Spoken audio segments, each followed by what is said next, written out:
Assalamualaikum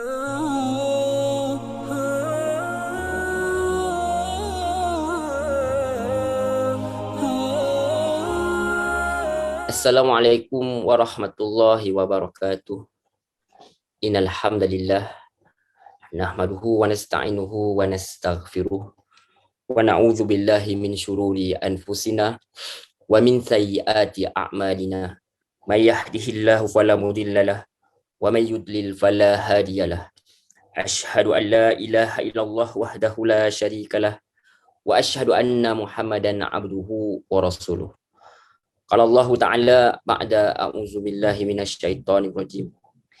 Ya ayyuhalladzina amanu taqullaha haqqa tuqatih wa la tamutunna illa wa antum muslimun. Rabbi shrah li sadri wa yassir li amri wahlul 'uqdatam min lisani yafqahu qawli. Amma ba'd. Alhamdulillah summa alhamdulillah. Bismillah, dengan izin Allah Subhanahu wa taala kita dapat bertemu sekali lagi, alhamdulillah. Mudah-mudahan dalam pagi yang penuh barakah, alhamdulillah. Walaupun kita tak boleh nak pergi keluar, walaupun kita tak boleh pergi ke masjid, tetapi kita masih lagi boleh bersolat di mana saja kita berada, masih lagi kita boleh berhubung dengan Allah Subhanahu Wa Taala. Itu sebenarnya topik yang kita nak bincangkan hari ini, itu satu perhubungan kita dengan Allah Subhanahu Wa Taala di mana tidak ada langsung perantara. Kadang-kadang kita dengar orang kata kita ni dengan Allah signal kita tak sampai. Barangkali mungkinlah signal kita tak sampai, tapi jangan risau. Signal Allah SWT tu sentiasa sampai kepada kita. Cuma kita saja yang perlu mendapatkan signal Allah SWT tu, dan Allah dah bagi dah kepada kita. Itu solat itu sendiri yang nak kita bincangkan hari ini. Pertama sebelum kita lanjutkan celoteh saya pagi-pagi ni, semangat ni baru warm up ni. Terima kasih kepada, saya sangat-sangat berterima kasih kepada Coach Alan dan Coach Asria kerana sudi menjemput saya sekali lagi. Dan terima kasih kepada semua sahabat-sahabat, tuan-tuan, puan-puan, muslimin, muslimat dirahmati Allah kerana sudi mendengar, sudi bersama kita pagi ini. Mana yang tak sempat, insya-Allah boleh lihat kan video ni, ada rakamannya insya-Allah. Okey, apa khabar tuan-tuan? Mudah-mudahan puan-puan semua mudah-mudahan berada dalam keadaan yang sihat sejahtera, sentiasa dirahmati Allah SWT. Dan kita stay orang kata positif lah. Sangka baik dengan Allah SWT tu kena sentiasa. Sebab Nabi tu dia cakap tu bila nak Rasulullah seolah-olah berwasiat lah 3 hari sebelum dia wafat tu, dia kata orang mukmin ni seolah-olah memang dia masa mati tu confirm dia mesti sangka baik lah. Maksudnya dia mesti jangan ada perasaan yang lari daripada itu. Termasuk kita mensucikan Allah SWT tu, kita sucikan Allah SWT tu daripada perasaan ragu-ragu kepada dia, ragu-ragu kepada apa yang dia lakukan kepada kita. Okey, Tayyib, tanpa saya terus berceloteh sehingga lari daripada maksud asal, jadi kita terus kepada perbincangan kita hari ini. Seperti mana yang Coach Alan katakan awal-awal tadi, hari ini kita nak lihat pada satu doa daripada seorang susuk tubuh yang sangat hebat, iaitu Nabi Allah Ibrahim. Di mana kehebatan Nabi ini, dia ini tidak ditolak oleh mana-mana fahaman pun. Maksudnya orang kalau kita lihat pada zaman Rasulullah, orang Yahudi pun terima, Nasrani pun terima, Arab musyrikin pun terima. So bersih bersih daripada sebarang orang kata orang penolakan. Jadi semua dia dah terima dia sebagai, Quran sendiri mengiktiraf bahawa mereka semua terima sebagai orang yang diterima, sebagai orang yang ada yang disayangi lah, boleh kita kata macam tu. Okey. Apa pun kita nak lihat apa sebenarnya yang menjadikan Nabi Ibrahim ni hebat, sedangkan sampaikan ada orang buat tesis pun berkenaan doa-doa Nabi Ibrahim ni, ataupun at least artikel atau jurnal berkenaan doa Nabi Ibrahim ni, sebab banyak sekali doa Nabi Ibrahim ni dalam Quran. Antaranya yang nak kita bincangkan hari ini. Jadi kalau kita tahu tuan-tuan, puan-puan, muslimin, muslimat yang dirahmati Allah Subhanahu Wa Taala, kebiasaannya manusia itu memang sentiasa berdoa.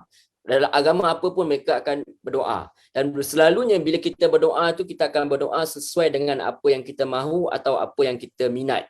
Biasanya begitu manusia akan doa atas apa yang dia mahu dan apa yang dia minat, ataupun dia doa atas perkara untuk menjauhi apa yang dia tak mahu, apa yang dia takut, apa yang dia benci, apa yang dia risaukan. Dia doa supaya Allah jauhkan, Tuhan jauhkan perkara tersebut daripada diri dia. Kadang-kadang dia mimpi pun, dia mimpi yang mengeri, dia minta supaya Allah jauhkan daripada mimpi tersebut. Kalau dia nampak mimpi yang elok-elok, dia kata mudah-mudahan Allah makbulkan doa tersebut. Jadi kita akan lihat manusia selalunya akan doa. Selalu kita akan dengar doa apa, ya Allah murahkan rezekiku. Ada pula doa kadang-kadang kata tak boleh cakap murah, kena cakap mahal supaya rezeki kita mahal. Ada juga macam tu, tak kira lah mahal ke murah, yang penting soalnya rezeki. Intipati dia nak rezeki, dia nak harta yang banyak. Sebab tu kalau kita lihat orang buat solat duha pun kebanyakannya sebab apa reason dia? Sebab nak dapat rezeki. Antara reason dia sebab rezeki. Bukan kata salah, tetapi itu sebenarnya fokus utama manusia. Sebab tu kita lihat solat duha tu famous, solat tahajud tu kurang famous sikit sebab time tu waktu tidur. So kena letak fadilat rezeki, mungkin manusia akan suka sedikit kepada perkara tersebut. Tapi kita lihat solat-solat yang adanya fadilat yang berkenaan rezeki biasanya manusia suka. Ada pula manusia suka pula kalau macam masih bujang ke misalnya, diminta doa jodoh yang baik. Sehingga kalau solat istikharah tu, kalau dia tak tahu dia ni famous sangat, dia tak tahu nak pilih yang mana, dia akan buat solat istikharah, pilih jodoh. Bila dapat jodoh, habis, khalas, tak ada istikharah dah. Misi selesai kan, mission accomplished kan, dah tak payah dah.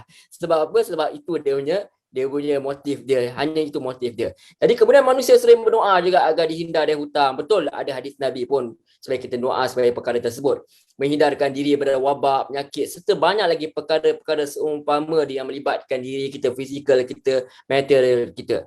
Tetapi tuan-tuan, puan-puan, muslimin, muslimat, doa yang hendak kita bincangkan pagi ini, kita dapat lihat tak ada kena-mena langsung dalam list senarai-senarai yang kita sebutkan tadi. Doa yang hendak kita bincangkan hari ini diminta oleh satu orang, satu susuk tubuh yang sangat hebat, banyak pengalaman dia, banyak ilmu dia, dan merupakan salah satu daripada Nabi Rasul pilihan Allah Subhanahu Wa Taala. Keistimewaan Nabi ini seperti mana kita katakan tadi, diterima semua golongan, terutama pada zaman Rasulullah, itu apa? Golongan Yahudi, golongan Nasrani dan Arab musyrikin itu sendiri. Dan tentu saja umat Islam yang merupakan umat Rasulullah SAW yang beriman ini. Jadi kita dapat lihat bahawa tadi Coach Allen ada timbulkan soalan di mana macam mana, adakah solat ini bermula pada zaman Rasulullah atau bagaimana? Adakah solat ini tata cara ni lain daripada apa yang kita buat sekarang? Wallahu a'lam. Cumanya kalau kita lihat daripada lukisan-lukisan pun daripada zaman dulu, kalau kita lihat masjid lama pun kadang-kadang di dinding ke mana, ada je orang yang bersujud, itu memang dah ada lama dah. Cuma masalahnya kemudian dia ketinggalkan setengah-setengah agama tu, tinggalkan sampai hanya melutut sahaja. Dah tinggal macam dah dipotong perkara tersebut. Cumanya adakah orang zaman dulu bersolat? Kita katakan ya. Ini sekadar orang kata, sekadarkan cakap biasa-biasalah. Kalau kita nak lihat, kita kena kaji lagi dengan lebih lanjut lah. Sebab kita katakan begitu sebab yang Nabi SAW sebelum Isra' Mi'raj lagi, Nabi dah solat dah. Nabi solat. Cumanya Nabi solat mutlak lah, solat sunat mutlak macam tu. Solat bila waktu dia ikut seperti mana Nabi Ibrahim solat. Cuma tidak ada ketetapan 5 waktu sehari semalam tu. Sebab tu suruhan Nabi untuk tahajud itu dah ada dah. Kan sebelum pada Nabi naik Isra' Mi'raj lagi. Maksudnya memang dah dilakukan solat ni sejak dulu lagi. Sebab apa? Itulah antara hubungan dengan Allah SWT.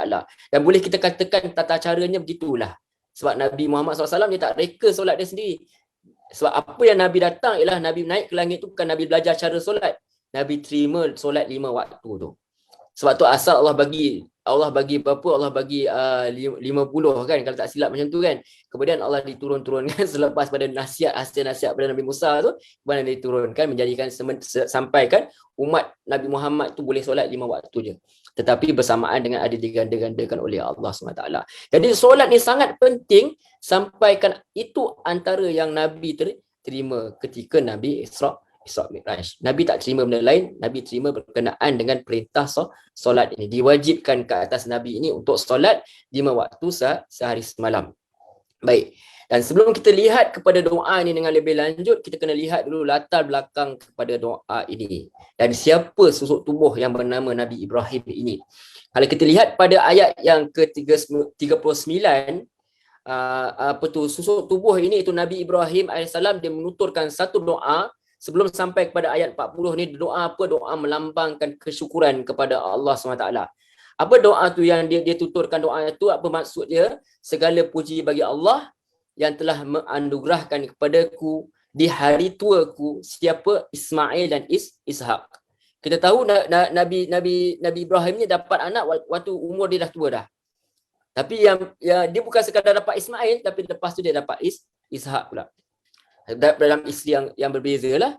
Walaupun ketika itu sampai isteri apa tu Ibrahim sendiri alaihissalam, iaitu yang ibu kepada Ishak tu, dia sendiri pun tepuk diri dia, muka dia, dahi dia, kalau tak silap kan. Sebab apa?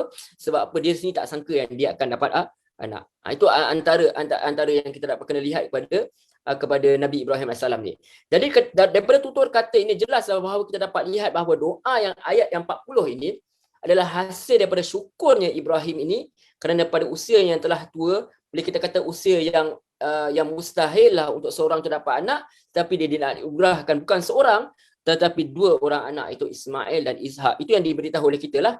Yang lain lagi kita tak tahu. Dan kebiasaannya manusia bila dapat berita ada anak ni, dia macam-macam perkara dia akan terlintas. Kadang-kadang nama anak pun dah ada dah. Sebelum keluar lagi dah ada dah. Sebelum ada lagi dah ada dah. Yang risau ada list pun. Biasanya orang perempuan especially dia akan ada list. Kadang dia tanya abang nak yang mana, tak adalah lah dia yang pilih. So kita pilih yang lain, dia akan pilih yang kita dia akan pilih yang selain kita pilih. Itu jangan risau. Tuan-tuan layan je. Sebab nanti dia akan pilih yang different. Itu biasa. Jadi kita dapat lihat bahawa biasa bila dapat anak, dia akan sediakan pelbagai benda, akan beli barang ni barang itu, supaya apa? Supaya anak dia dapat hidup selesa. Itu dia punya apa tu kecenderungan dia. Bila dia dapat berita nak ada anak tu, bila dah besar sikit, bagi pendidikan yang baik, susun cita-cita. Kadang-kadang cita-cita tu bukan cita-cita anak tu, cita-cita dia. Dia doktrinkanlah anak dia supaya anak dia merealisasikan apa yang dia mahu, supaya sampai ke Menara Gading dia dapat selesai, dapat kerja yang baik, supaya dia suatu hari nanti dia boleh tumpang senang anak-anak. Tapi kalau tak dapat tumpang pun, sekurang-kurangnya tak menyusahkan dia pun cukuplah. Dapat dikari, dapat hidup mewah untuk diri sendiri, dapat bina keluarga sendiri, itu pun dah sejuta rahmat dah orang kata. Tetapi namun beza dengan Nabi Ibrahim AS, suatu perkara yang sangat pelik. Jarang-jarang kita lihat bila kita ada anak, kita kata, ya Allah jadikanlah anak ini orang yang bersolat. Jarang. Cuma kita buat satu, kita azankan sebab itulah jadi rutin kita. Kalau tak azan, orang kata kita tak pandai azan pula. Nanti kita kata macam tu. Jadi kita azanlah sebab orang lain dah azan. Tetapi jarang kita lihat bila Nabi Ibrahim ni diminta sesuatu yang pelik. Dia dah ada anak, dia minta apa, sama seperti Nabi Zakaria AS, bila dia dapat berita ada anak, apa dia buat? Dia habiskan masa dia di mihrab bersolat, beribadah kepada Allah SWT.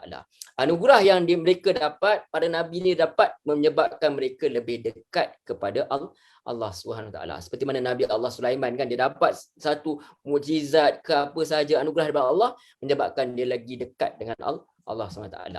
Baik, sebelum saya celoteh dengan lebih panjang lagi, jom kita lihat terus kepada isi kandungan doa Nabi Allah Ibrahim AS ni, di mana dirakamkan dalam Al-Quran. Bagi dia berdoa pada ayat yang ke-40 dalam surah Ibrahim. Surah ni pun nama Ibrahim. Dirakamkan Allah SWT. A'udzubillahi minasyaitonirrajim. Rabbi ja'alni muqimas salati wa min zurriyyati. Rabbana wa taqabbal du'a. Jadi apa doa ini dikatakan kepada kita, diceritakan kepada kita doa ini. Allah SWT kata, Allah SWT rakamkan perkataan Nabi Allah Ibrahim, terjemahkan perkataan Nabi Allah Ibrahim ni, ya Tuhanku Rabbi, ij'alni, jadikanlah aku muqimas solah, orang yang mendirikan solat, wa min zurriyati, dan juga daripada zuriatku, daripada keturunanku, anak cucuku. Kemudian apa Nabi Ibrahim kata? Rabbana wa taqabbal du'a. Sesungguhnya Allah itu menjawab doa-doa. Tu kita katakan, wahai Tuhan, kalau direct translation wa taqabbal du'a tu maksudnya Allah memang jawab doa.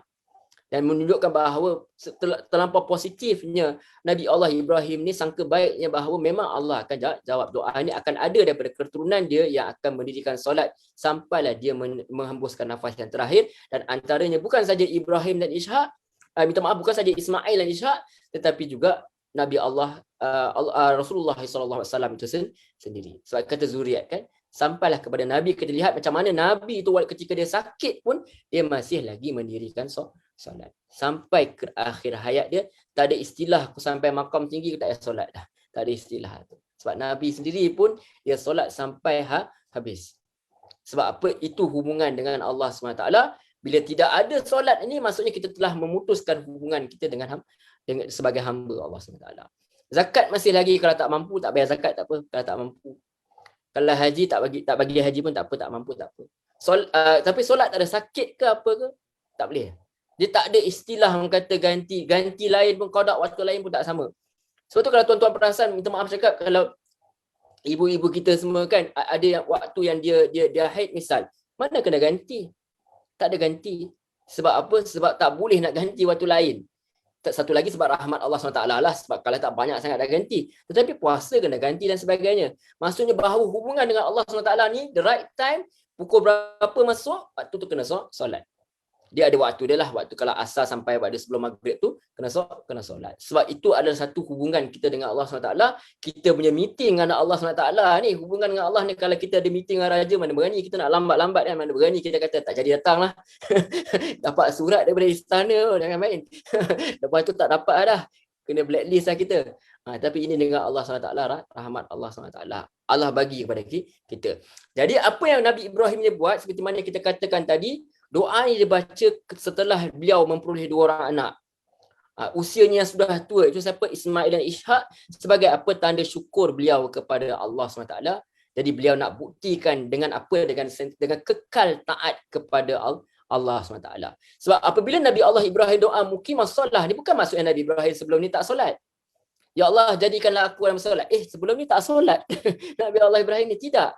Yang kata di sini adalah doa supaya terus kekal. Seorang hamba yang merendah diri, dia tak pernah rasa apa yang aku buat ni jasa kepada Allah SWT. Tak pernah rasa gitu. Dia tak rasa macam, selama ni aku solat dah. Hari ni aku dah jumpa dah anak aku, sebenarnya lama tak jumpa. Hari ni bagilah cuti sehari ke 2 hari. Tak kira. Lebih lagi rasa sebab apa? Sebab bila dia dah jumpa nanti dia akan jumpa Nabi Allah Ismail apa semua, sama-sama mendirikan fondasi Kaabah. Semua itu adalah antara realisasi dia untuk berdoa supaya dia dapat anugerah yang lebih baik lagi, iaitu mendapat jawapan dia lah, doa dia kepada dia dapat Rasulullah SAW sebagai penyambung kepada orang yang menyembah Allah SWT. Kenapa concern sangat Nabi Allah Ibrahim ni kepada solat? Kalau kita lihat sebab latar belakang dia sendiri, Nabi Allah Ibrahim ni dibesar kat mana? Dia dibesarkan di tempat penyembah berhala. So he's very sensitive about this. Dia sangat sensitif. Kita kena lihat kepada latar belakang dia. Kerana dia ini adalah datang daripada kalangan, bahkan para ulama dia mengatakan bahawa Azar tu bapa dia. So orang yang buat berhala tu sendiri. Jadi bila dia lihat kepada berhala ni, dia sensitif. Jadi dia tak nak langsung, kalau boleh anak-anak cucu ni yang langsung cenderung kepada selain daripada Allah SWT. Sebab apa? Hasil daripada ciri orang beriman, antara ciri orang beriman, orang yang mendapat naungan arasy Allah SWT, kalau saya tak silap, ialah orang yang benci kembali kepada kekufuran setelah dia dapat iman. Nabi Allah Ibrahim tak pernah kufur kepada Allah SWT, tetapi dia enggan, dia tak suka dah tengok kalau ada kaum dia yang buat perkara seperti manakah kaum dia. Yang itu yang kita nak kena lihat. Kenapa dia tuturkan doa? Kenapa dia tak minta puasa ke atau haji ke atau perkara yang lain? Sedangkan di Mekah tu, haji tu sempat dia yang bina Kaabah tu supaya manusia pergi ke Mekah. Tetapi bukan soal pergi ke Mekah tu sebenarnya, tapi soal adanya tempat orang menyanjung Allah SWT. Orang memperhambakan diri kepada Allah SWT. Itu sebenarnya dia nak buat ke Mekah tu. Kerana beliau sedar bahawa sebab anak-anak ni dia tahu ujian Allah SWT. Kalau salah bawa dengan anak-anak ni, boleh bawa kepada kelalaian, malah kekufuran kepada Allah SWT. Kalau salah, kalau tak betul. Sebab harta dengan anak-anak ni zinatul hayat fid dunya kan. Dia adalah perhiasan untuk dunia ni. Satu perkara yang menarik hati. Tetapi perhiasan yang lebih baik itulah adalah akhirat lah. Di akhirat kelak. Bahkan kita boleh bersama dengan anak-anak kita, keluarga kita pun di akhirat. Tapi yang lebih penting ialah menjaga dia di dunia ni. Jadi tanda manusia itu tidak bersyukur adalah apabila dia diberi kurniaan itu menjauhkan dia daripada Allah SWT. Dan baginda risau sekali kalau ada zuriat dia menyembah selain daripada Allah SWT. Sebab tu Yaqub AS dia tak tanya ke anak-anak dia, macam mana bisnes, okey tak? Aku nak pergi dah ni. Dia tak tanya gitu. Dia tanya, siapa yang kamu akan sembah? Maksudnya lepas dia tak ada ni. Lepas aku tak ada ni, siapa nak sembah? Nak sembah siapa? Sebab tu dia orang jawab, aku akan sembah kepada Tuhan Ibrahim, Tuhan Yaqub dan sebagainya. Maksudnya mereka approve bahawa mereka tahu selepas pada Yaqub AS ni wafat, dia akan sembah kepada Allah SWT. Masih kekal sembah kepada Allah. Jadi Nabi Ibrahim sendiri dalam surah yang sama, sebenarnya ayat 35-36 dia dah menyatakan kerisauan dia sebelum sampai kepada ayat 40 ni. Ayat 35, apa kata Nabi Ibrahim dalam surah yang sama? Ingatlah ketika Ibrahim berkata, ya Tuhanku, jadikanlah negeri ini, yakni Mekah, negeri yang aman, dan jauhkanlah aku berserta anak cucuku daripada penyembah berhala-berhala. Dia makna maksudnya tempat tu sebelum pada Nabi sampai lagi, wallahu alam, kemungkinan tempat tu memanglah jadi tempat penyembahan berhala, dan antara misi meletak apa tu, kalau boleh kita gunakan nama kepada ibu Nabi Ismail tu, itu Hajar tu, antara sebab kenapa Allah terus letak mereka di tempat itu sebab apa? Supaya ada orang yang memulakan suatu perkara, iaitu menyembah Allah SWT, supaya dibersihkan tempat tersebut daripada penyembahan berhala, dibersihkan manusia ini daripada penyembahan berhala. Sebab tu dia kata apa? Ya Tuhanku, sesungguhnya berhala-berhala itu telah menyesatkan kebanyakan daripada manusia, maka barang siapa yang mengikutiku, maka sesungguhnya orang itu termasuk golonganku, dan barang siapa yang dahaka kepada aku, maka sesungguhnya engkau Maha Pengampun lagi Maha Penyayang. Doa ini Nabi Allah Ibrahim baca setelah dia meninggikan Baitullah untuk yang kali kedua dia. Jadi motivasi Nabi Ibrahim AS baca doa tersebut sebab beliau lihat kaumnya gemar menyembah berhala-berhala. Kita tahu kan, macam kita katakan tadi, bapa dia sendiri kalau boleh dalam satu versi mengatakan bapa dia, ada setengah kata bapa saudara dia. Sebab ada setengah kata tak naklah bapa kepada Nabi itu penyembah berhala, bahkan membuat berhala pun. Wallahu a'lam. Tetapi dalam hadis ke dalam Quran digunakan perkataan ayah dia Azar tu, disebut nama dia, bahawa dia ni sendiri adalah orang yang memproduksi berhala-berhala ni. Jadi dia nak sangat, kalau boleh dia nak negeri ini mana tempat yang dia pergi itu bebas daripada berhala-berhala. Maka maknanya daripada penyembahan selain daripada Allah SWT. Yang kita bincangkan ni adalah berdasarkan versi Islam lah. Maksud kita bukan nak mengguruskan hati mana-mana orang, tetapi kita bincangkan dari versi Islam. Di mana daripada versi Islam ialah apa? Menyembah hanya kepada Allah, banyak Allah SWT. Maka seterusnya baginda baca doa ni. So baginda minta supaya Allah jadikan baginda dan juga keluarga Nabi Allah Ibrahim ni termasuk keturunan dia sekali orang yang sentiasa mengerjakan solat. Dan menariknya, dalam doa ni ajar kepada kita supaya Nabi Allah Ibrahim sebelum dia doa kepada orang lain, dia doa kepada diri dia dulu. Sebab setiap orang ada hak, ada keistimewaan untuk menghubungi Allah SWT direct tanpa perlu ada sebarang perantaraan. Tak perlu nak jumpa saya betul minta ustaz doakan pun tak perlu. Ustaz pun serabut dah, banyak masalah dia. nak kena doa dia pun tak habis-habis lagi. Panjang lagi list dia. Kita nak minta orang lain doakan boleh, tetapi yang penting ialah kita doa dulu. Doa untuk diri kita sendiri. Jangan jadi seperti Bani Israel, dia suruh orang lain buat kebaikan tapi dia abai diri sendiri. Sebab tu ada hadis kan, Nabi nak Islamkan satu orang anak tu, dia suruh anak dia termasuk Islam tapi dia tak masuk Islam. Tak ada riwayat mengatakan dia masuk Islam. Jadi kita dapat lihat bahawa kadang-kadang kita mengajar ilmu ni, kita ajar ilmu kepada orang tapi kita abaikan diri kita. Kita lupa bahawa kita sepatutnya lebih lagi kena doa kepada diri sendiri.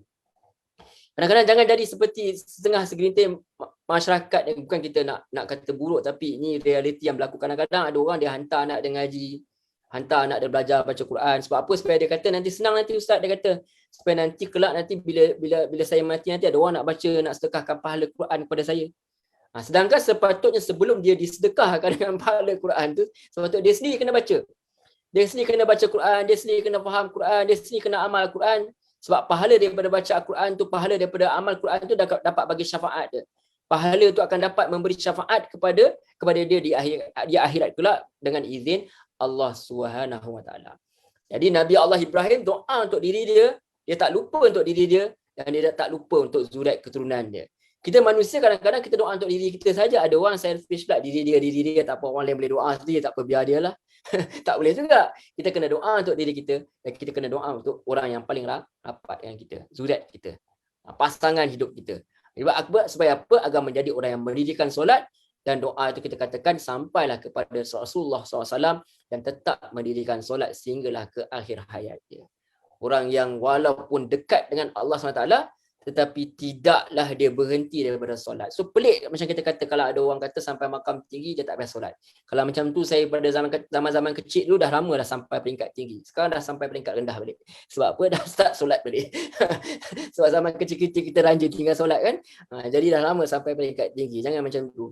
Kita sebab apa? Bila kita putus solat ni, masa akhirnya apa menyebabkan kita putus hubungan kita dengan Allah SWT. Satu hubungan yang sangat istimewa, yang Allah bagi directly kepada kita secara rasminya 5 kali. Lepas tu nak hubungi waktu lain pun boleh, tak ada masalah. Tak perlu nak ada tiba-tiba nak call lu, boleh tak ni, nak jumpa ni, WhatsApp tu tak ada. Pergi sahaja, ambil wuduk, solat, jalan. Solat sunat mutlak boleh saja. Kita rasa takut, rasa sedih apa waktu bila bukan waktu haram, boleh saja kita solat, tak ada masalah. Jadi kenapa banyak-banyak ibadah bagi dia bohong tak solat? Sebab solat ni adalah ibadat yang sangat-sangat penting. Sebab kita perlu kekuatan untuk terus kerjakan.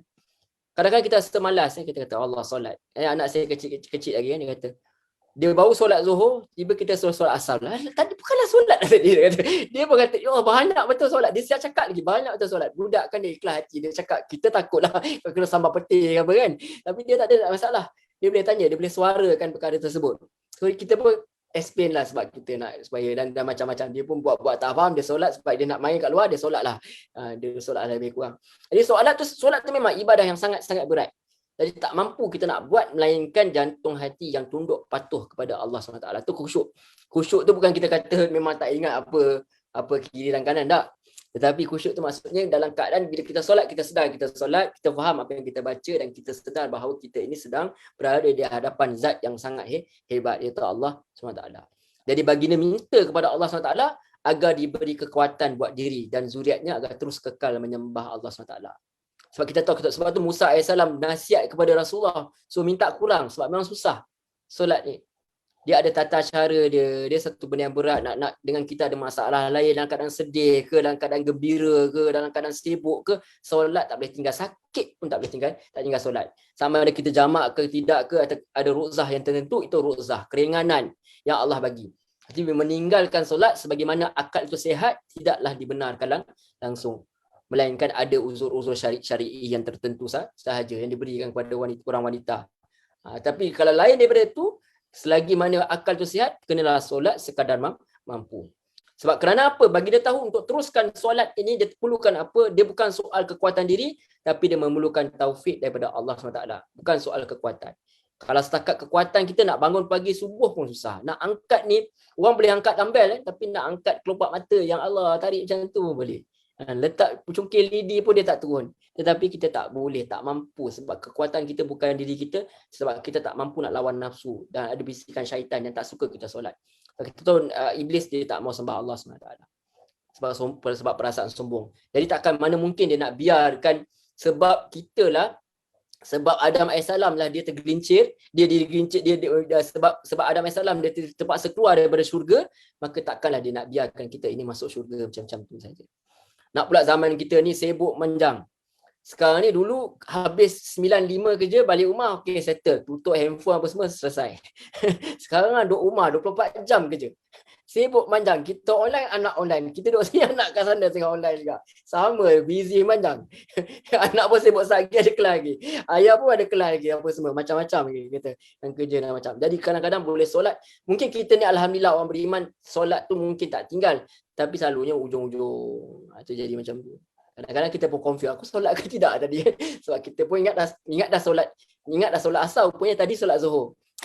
Abang tadi solat Zuhur ya bang? Oh iya ke? Okay. Jadi daripada doa ni kita dapat tahu bahawa solat ni sangat penting.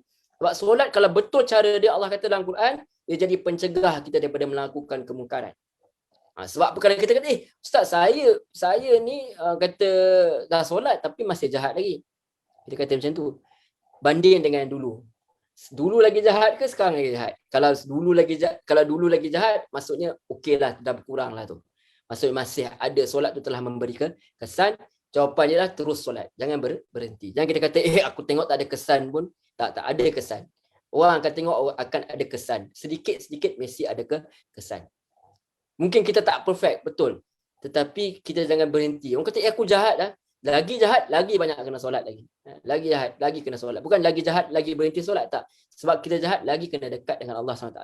Sebab solat ni adalah bukti perhambaan kepada Allah SWT, dan solat merupakan jalan yang paling cepat untuk menghubungi Allah SWT.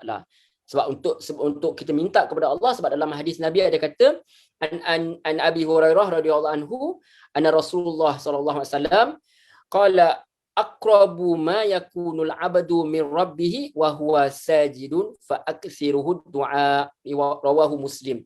Daripada Abu Hurairah radhiyallahu anhu bahawa Rasulullah SAW bersabda, sedekat-dekatnya seorang hamba dengan Tuhannya adalah ketika dia sedang sujud, maka banyakkan doa. Ketika dia sudi untuk letak dahi dia yang paling mulia ni, orang Melayu lah, especially kalau pegang kepala ayah dia apa, memang kena penampar lah. Cubalah. Pegang, jumpa pakcik mana-mana pegang kepala dia.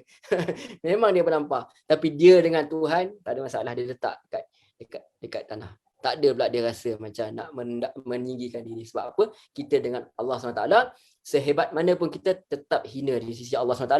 Cuma Allah SWT saja yang sudi untuk apa, mengangkat, memuliakan diri kita. Bahkan sebenarnya solat ini menjadi perhatian Nabi Ibrahim, sebab solat ini sumber kekuatan kita. Sebab tu bila Nabi Musa AS dia disuruh berdakwah kembali kepada Firaun, antara perintah yang Allah SWT buat, suruh ialah apa? Supaya bersolat. Sebab Nabi Allah Ibrahim pun Nabi Allah Musa pun cakap mereka takut nak kembali jumpa nak Firaun ni. Jadi antara yang Allah suruh ialah perintah untuk sentiasa bersolat. Sebab apa? Sebab solat tu jadi sumber kekuatan. Bahan dalam ayat lain surah Al-Baqarah yang 45, Allah kata, Allah firman, wasta'inu bis-sabri was-salah. Innaha lakabiratun illa 'alal khashiin. Jadilah sabar, jadikanlah sabar itu dan solat sebagai penolong. Sabar sebagai penolong kita, sebab sabar itu akan memberi natijah yang sangat baik, dan solat juga sebagai penolong kita. Sebab solat itulah kita nak minta kepada Allah SWT. Kita rasa letih, kita rasa stres dan macam-macam. Kadang-kadang bekerja banyak pun, itulah sebagai orang kata way out kita untuk keluar sekali. Ya, aku nak rehat, aku nak pergi semayang. Kita ada alasan untuk kita pergi berjumpa dengan Allah SWT. Bahkan kalau kita lihat, solat itu sendiri memberi, sebenarnya kalau betul cara dia, bagi ketenangan kepada jiwa. Lihat apa yang berlaku kepada Rasulullah SAW. Dalam satu hadis ada Rasulullah kata kepada Bilal, dia kata, aqimus salata ya Bilal, arihna biha. Dirikan solat ya Bilal, bangun dirikan solat, rehatkan kami dengan dia. Itu kata Nabi, rehatkan kami, arihna biha. Kita rasa penatlah solat ni, duk penat solat. Nabi kata arihna bis solat.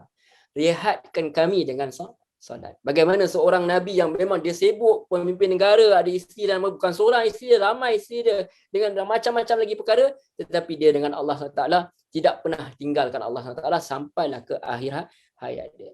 Sepatutnya bila kita sibuk, bukan alasan dia untuk kita meninggalkan Allah, sepatutnya bila pergi sibuk lagilah kita ada alasan untuk merehatkan diri kita dengan solat. Kita lihat sikit, kenapa solat Nabi Allah Ibrahim pilih solat, sebab antara dia banyak kelebihan. Dan antara kita soalan kan, antara soalannya bagaimana kita nak sucikan diri kita ni, macam supaya kita ni boleh mensucikan diri kita daripada dosa. Antara jawapannya diberitahu oleh Nabi, as-salawatul khamsu wal jumu'atu ilal jumu'ati wa ramadanu ila ramadan wa mukaffiratun ma bainahunna idzajtanabal kabair. Di antara solat yang 5 waktu, di antara Jumaat yang satu Jumaat lainnya, di antara Ramadan dengan satu Ramadan, akan menghapuskan dosa di antara keduanya selama seseorang itu menjauhi dosa-dosa besar. Selagi mana dia tak buat maksiat seperti minum arak, zina dan sebagainya, sebab itu kena taubat, syirik kepada Allah semua kena taubat. Tetapi dosa-dosa kecil, sekadar yang kecil-kecil itu, dia akan terhapus dengan antara solat dan solat yang lain. Macam tu je Allah bagi free untuk mensucikan manusia, rahmat manusia. Bahkan minggu lepas kita dah rahmat Allah kepada manusia. Bahkan minggu lepas kita dah bincang berkenaan nur kan, cahaya. Dalam hadis riwayat Muslim, Nabi kata was-salatu nur. Solat tu cahaya. dan ada hadis lain lagi. Saya tak bawa hadis tu sebab saya fikir ramai orang tak pergi solat dan saya sedih pula. Nabi kata sebelum ke masjid, orang yang pergi ke masjid pagi-pagi itu waktu manusia dan gelap, maka Allah akan bagi kesempurnaan kepada cahaya dia kelak. So insya-Allah bila masjid dah buka aja kita pergi. Macam tu. Kita akan dapat cahaya yang sempurna. Wallahu a'lam. Jadi tuan-tuan, puan-puan, muslimin, muslimat yang dirahmati Allah SWT. Sebenarnya kita boleh ambil pelajaran daripada doa yang dibacakan oleh Nabi Allah Ibrahim ini. Antaranya lah kita disyariatkan supaya berdoa. Sebagai apa? Bentuk tauladan yang kita ambil daripada Nabi Allah Ibrahim AS itu sendiri. Macam mana kita katakan bahawa kenapa Allah datangkan pada Nabi ini, mereka telah berdoa dan mereka dapat apa yang mereka doa. Jadi mengapa tidak kita? Mengapa kita biarkan mereka sahaja yang mendapat keistimewaan, mendapat balasan, tapi kita hanya lihat di hujungnya macam tu. Ataupun kita duduk jadi golongan Araf, duduk tengah-tengah tengok orang masuk syurga, rugi. Jadi sepatutnya kita termasuk orang-orang yang kalau orang-orang terdahulu Allah nak makbulkan doa mereka, jadi kenapa tidak kita? Jadi kita diperintahkan supaya meneladani seperti mana yang dilakukan oleh Nabi Allah Ibrahim. Sebab apa? Sebab kami wahyukan kepada Muhammad. Surah An-Nahl kata, Allah bagi tahu, ikutilah agama Ibrahim seorang yang hanif, orang yang lurus, dan bukanlah dia termasuk orang-orang yang mempersekutukan Tuhan. Jadi antara pelajaran lain yang boleh kita ambil ialah kita dapat lihat bahawa Nabi Allah Ibrahim ni orang yang lurus, yakni prinsip kekal dalam prinsip mengesahkan Allah SWT walaupun keadaan dia tidak kondusif. Kita tahu dia lihat dia duduk dalam keadaan menyembah berhala, penyembah berhala, tapi dia masih kekal dalam iman dia kepada Allah SWT. Itu bukan suatu perkara yang mudah. Kadang-kadang kita kata kita bukan aku tak nak berubah, tapi bapa mak ayah aku macam ni, keluarga aku macam ni, jiran aku macam ni. Kita salahkan orang lain kerana kita tidak mampu untuk dekat kepada Allah SWT. Allah datangkan orang-orang seperti Nabi Allah Ibrahim, dia duduk in the center, untuk center penyembah berhala ni. Dia seorang dia yang beriman, tapi dia boleh kekal dalam golongan orang yang hanifan, musliman, wa ma ana minal musyrikin. Jadi kita tidak ada alasan lagi untuk memberi alasan untuk tidak kita kembali kepada Allah SWT. Dan juga kita dapat lihat bahawa doa ini juga menunjukkan adab yang hendak dilakukan oleh orang yang banyak berdoa, iaitu dimulai untuk apa? Untuk diri sendiri dulu. Jangan lupa diri sendiri. Sebab kita puji Allah SWT, kita sebab Nabi Allah Ibrahim sebelum ayat yang ini, ayat 40, dia puji Allah dulu. Dia puji Allah SWT dulu, kemudian dia doa untuk diri dia. Sebab setiap orang ada peruntukan untuk doa untuk diri dia, baru dia doa untuk orang lain. Itu dia. Dia punya adab dia sebelum kita doa pasal isteri ke pasangan ke, jangan lupa untuk doa diri sendiri dulu. Dan juga kita dapat lihat pada doa ini menunjukkan bahawa penting sangat solat ni untuk kerja pada awal waktu dia, dilakukan secara sempurna dengan rukun-rukun dia, syarat dia semua, wajib-wajib dia, sunah-sunah dia dan sebagainya. Sebab apa? Solat yang sempurna itu dapat mencegah daripada kemungkaran, dan dia juga adalah merupakan sumber kekuatan kepada kita. Kalau kereta kita nak habis minyak, macam itulah kita tambah minyak kita tambah bahan bakar kita ni dengan semangat kita ni dengan solat. Waktu kita rasa lemah tu, waktu itulah kita solat. Walaupun kalau kita mengantuk ke apa, adalah dalam hadis Nabi kita boleh tidur dulu dan sebagainya. Tetapi kita katakan bahawa dalam keadaan kita stres, dalam kita keadaan sangat berserabut, sangat tak tahu nak buat apa, ketika itulah juga sebenarnya kita kena, jangan sekali-sekali kita tinggalkan kewajipan kita untuk solat. Sebab kewajipan kita itu bukanlah untuk menyusahkan kita, kewajipan itu sebenarnya adalah hak keistimewaan, pas yang Allah bagikan supaya kita boleh jumpa terus Allah SWT ni tanpa sebarang perantaraan. Dan juga kita dapat lihat daripada doa ni juga menunjukkan wajib sebenarnya orang tua ni, maksudnya ibu dan ayah ni, untuk perhatikan anak dia dalam perkara agama, terutama solat. Solat itu sangat-sangat penting sebab Nabi suruh budak-budak ni solat daripada awal lagi kan, 7 tahun kan. Kemudian 10 tahun baru boleh paksa dia.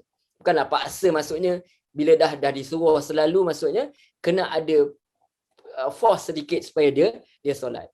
Bukanlah kata pukul dalam sehingga dia menyakitkan, patah ke apa, tidak. Sekadar nak bagi dia gerun dia. Kalau lah suruh selalu, biasanya bila dah kita angkat rotan sedikit, dia akan takut. Kita kata macam tu. Tapi kalau dah memang rotan dia setiap hari, dia takkan dapatlah seperti mana yang Nabi cakap tu. Sebab Nabi dia memang tahu dah rotan budak masa kecil. Jadi kita kata macam tu. Jadi pentingnya doa untuk apa? Untuk kebaikan keturunan. Baik urusan duniawi, apatah lagi urusan ukhrawi. Kerana apa? Kerana doa itu supaya apa? Sebagai pelindung kepada diri kita dan juga kepada anak-anak. Sebab apa? Syaitan ni dia akan usaha untuk menyesatkan, memalingkan anak keturunan Nabi Adam ni pada jalan yang lurus. Sebab tu Allah katakan dalam hadis, ada kata, dan sungguhnya aku telah ciptakan hamba-hambaku dalam keadaan lurus, dan bahawa sesungguhnya syaitan akan mendatangi dia, memalingkan mereka daripada agama dia, dan haramkan atas mereka perkara yang aku halalkan bagi mereka, dan syaitan akan perintahkan mereka menyekutukan aku dengan sesuatu yang aku sendiri tidak menurunkan keterangan tentang itu. Hadis riwayat Muslim. Jadi solat itu ada tata cara dia, ada cara dia, sebab Nabi kata sallu kama raaitumuni usolli. Solatlah seperti mana kau lihat aku solat. Para sahabat lihat solat, turun temurun sampai ulama bawa kepada kita, macam itulah kita solat. Duduklah kat mana ke, kat Maghribi ke, kat mana pun, dekat Turki ke mana pun, masihlah lagi kat Australia pun masihlah solat, begitulah cara dia. Melainkan kalau duduk dalam kapal terbang tu adalah rules-rules tertentu. Tetapi kalau tidak dalam keadaan biasa, macam itulah kita solat seperti mana yang diajar oleh Nabi Muhammad SAW, merealisasikan syahadah kita, asyhadu an la ilaha illallah wa asyhadu anna Muhammadar Rasulullah. Aku bersaksi bahawa Allah itu adalah Tuhan kami, tidak ada Tuhan melainkan Allah. Kita tidak mensyirikkan Allah dengan segala sesuatu, kita tidak melemahkan Allah SWT dengan segala sesuatu, tidak sangka buruk dengan Allah SWT, dan kita ini mengikut seperti mana yang petunjuk Rasulullah SAW, dan kita tak boleh reka ibadah kita itu sendiri. Sebab apa? Solat itu adalah sesuatu yang khas daripada Allah SWT, dan Allah SWT yang tahu bagaimana untuk kita memperhambakan diri kepada dia. Wallahu a'lam. Insya-Allah saya rasa cukup dulu perbincangan saya pada sesi yang pertama ni. Kalau ada apa soalan, insya-Allah kita lanjutkan pada dalam sesi yang kedua. Terima kasih banyak. Saya kembalikan pada Coach Ellen dan Coach Asiyah. Silakan. Okey, ada satu soalan daripada Ami. Wow. Okey. Ami nak tanya sendiri sih. Okey, sama kita bacakan. Adakah perkara-perkara baik yang membolehkan kita melewatkan sedikit solat? Adakah perkara baik melewatkan sedikit solat setelah selesai perkara baik itu? Okey. Pertamanya Islam ni dia sangat agama yang realistik lah, agama yang kata tidaklah memberatkan umat dia. Dalam keadaan biasa memang Nabi kata apa yang paling baik adalah mengawalkan waktu tu. Sebab apa? Sebab bila kita lewatkan waktu tu, kalau kita lewatkan waktu maksudnya kita tak solat jemaah lah. Sebab biasanya dalam keadaan awal waktu tu kita ikut waktu penduduk setempat dan dia orang solat waktu dan kalau ikut perbincangan fiqh juga, dia waktu ni dia waktu yang luas, waktu yang sempit kan. Solat tu ada waktu yang luas, ada waktu yang sempit. Jadi dia ada waktu yang ketika mana pun sebenarnya boleh solat. Cumanya daripada segi keafdalan, mana yang lebih afdal adalah ketika ketika di awal waktu. Sebab mengizinkan kita untuk untuk kita solat jemaah tu antara dia. Dan juga dia juga menyebabkan kita ambil serius lah atas perintah Allah SWT. Itu sebenarnya paling by default memang kena awal waktu. Tetapi ada sebenarnya ada beberapa keadaan juga manusia dia boleh melewatkan solat ataupun terlepas solat tanpa sengaja, seperti mana tidur. Jika dia tidur sebelum waktu solat ke, atau dia lupa, atau dia jamak solat dia, ataupun ada paksaan. Paksaan tu maksudnya benda yang memang tak boleh solat, kalau tak kena tembak dan sebagainya.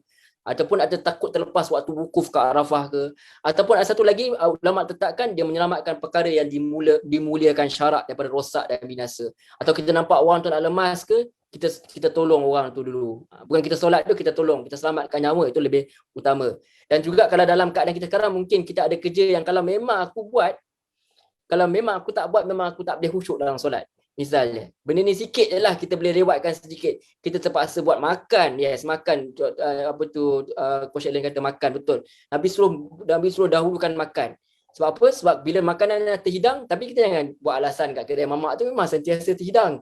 Dia kata wife kita dulu masak, masuk hidung kita, makan dulu. Kalau tidak macam kawan saya, masa sentiasa lah terhidang makanan dia. Kat kedai makan, dia kata aku bujang, aku mau makan kat luar. Okey, tak boleh lah. Yang tu tak boleh. Tetapi kadang-kadang memang ada benda yang urusan kita yang kita kena dahulukan. Kita kena dahulukan sebab apa? Sebab kadang-kadang dia akan menyebabkan kita. Tapi jangan jadikan sebagai alasan yang sentiasa pada itu. Kadang-kadang kalau kita bekerja, ada benda yang urgent, very urgent. Kadang-kadang kita berhadapan dengan orang bukan Islam pun, bukan semua orang faham kita punya agama kita kena ada deadline, kita graphic designer ke misal, kita ada kena kejar deadline, selesaikan mana dahulu, mana yang mampu. Tapi jangan sampai kata terlampau lewat atau sampai meninggalkan solat. Tetapi jangan jadikan kebiasaan lah. So, kebiasaan ni yang lebih afdal ialah apa? Ialah untuk kita uruskan solat tu di awal waktu. Dan sebab ini menunjukkan bahawa time management ni memang Islam ajarlah. Selesaikan apa yang utama dahulu. Tetapi tidaklah sampai berat sangat sampai kita kata sampai aku tak peduli lah buat lain lah. Tak kau lah aku nak solat ni. Yang tu taklah, kita tak sampai macam tu. Dia ada yang kata timba tara dia. Dan Tuhan boleh lihat kerana macam polis, dia ada tugas dia, bomber dia ada tugas dia. Orang-orang yang diberi sebab tertentu, maka dia bolehlah melewatkan sedikit ataupun dia boleh jamak solat dia kerana tugas-tugas tertentu. Tapi jangan kita jadikan alasan sentiasa untuk kita yang kerja-kerja biasa, yang kerja kat rumah ni. InsyaAllah sepatutnya kita dulu negara Islam ni orang boleh faham lah yang kita waktu solat, kita kena solat lah. Saya dulu pukul 7 kot saya call kawan saya cerita pasal assignment. Saya dulu belajar di Cosmopoint. Pukul 7 saya call, bukan pukul 7 suku, 7 belum waktu solat lagi. Kena pula budak tu, anak tu imam pula. Mak dia pula angkat. Tahulah nasib saya kena ceramah sampai waktu masuk ke solat. Lalah saya bercakap, makcik ni nak masuk waktu solat lah, saya nak solat. Sebab saya nak lari daripada tu. Itulah antara dia. Maksudnya kita adalah waktu-waktu ketika dia lah. Wallahu a'lam.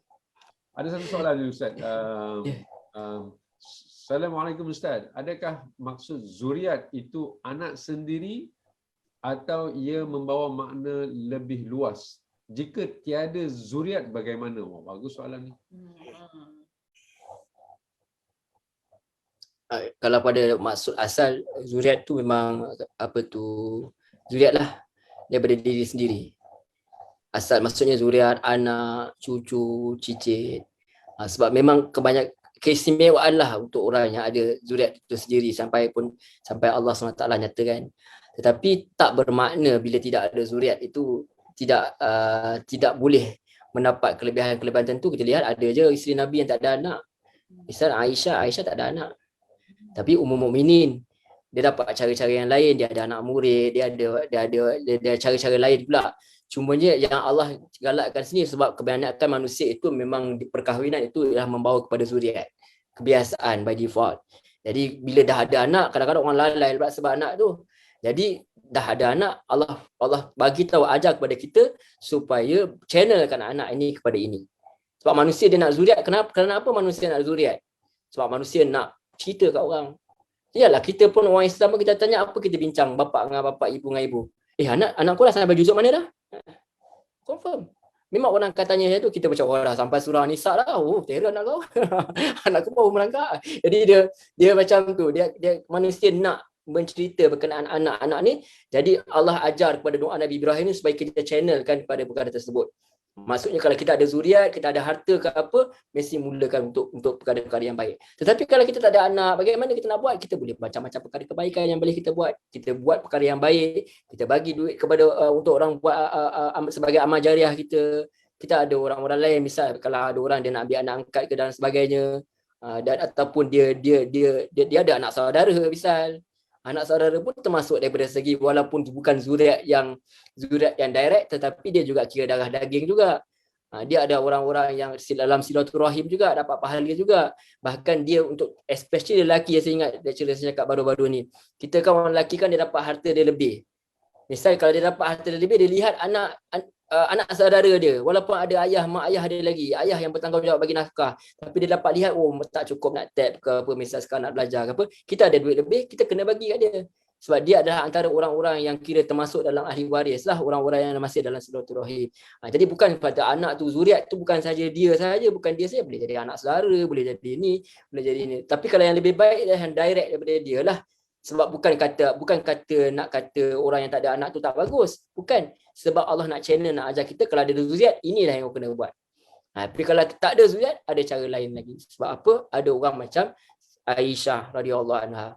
Dia itu tak ada anak, tetapi orang Allah yang nama dia sentiasa menjadi sebutan sampai dah sekarang. Bahkan Allah kata Ummul Mukminin kan, ibu kepada orang-orang yang beriman. Dan kita lihat macam Nabi sana pun dia, macam mana dia ni orang ada anak murid dan sebagainya, bagaimana macam mana dia bagi untuk Islam pun pandangan dia, criticize dia, macam mana dia boleh kritik hadis pun. Dia boleh kritik hadis-hadis Nabi yang seolah-olah orang kata Nabi tu pernah kencing berdiri apa semua. Sebab tentu dia kritik hadis tu. Dia kata tak, kau dusta orang yang cerita hadis macam ni. Sebab apa dia tak setuju atas perkara tersebut.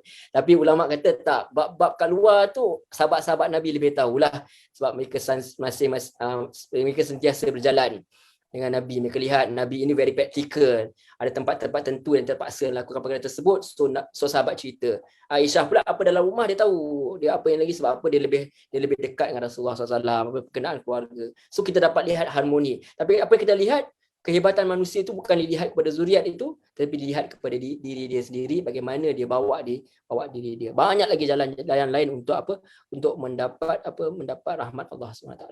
Cumanya Allah cerita pasal zuriat sebab manusia itu memang pada hakikatnya itulah yang paling utama. Tapi kadang-kadang orang fikir nak masuk off-road ke mana ke, semua itu yang kita jadi pilihan utama, sehingga mengabaikan yang patut ialah menjadi hamba kepada Allah SWT. Sejauh mana pun kita pergi dan terbang, akhirnya kita akan balik ke bumi juga. Iaitu ke dalam bumi. Itu kata membumikan diri. Quran ni sepatutnya membumikan kita sebelum kita dibumikan. Dikebumikan kan. Okay, itu kita kebumikan diri kita dulu. Wallahu a'lam. Terima kasih lagi sekali Ustaz. So itu saja daripada kami. Kita sudahi dengan tasbih kifarah dan surah wal asr. Subhanallah.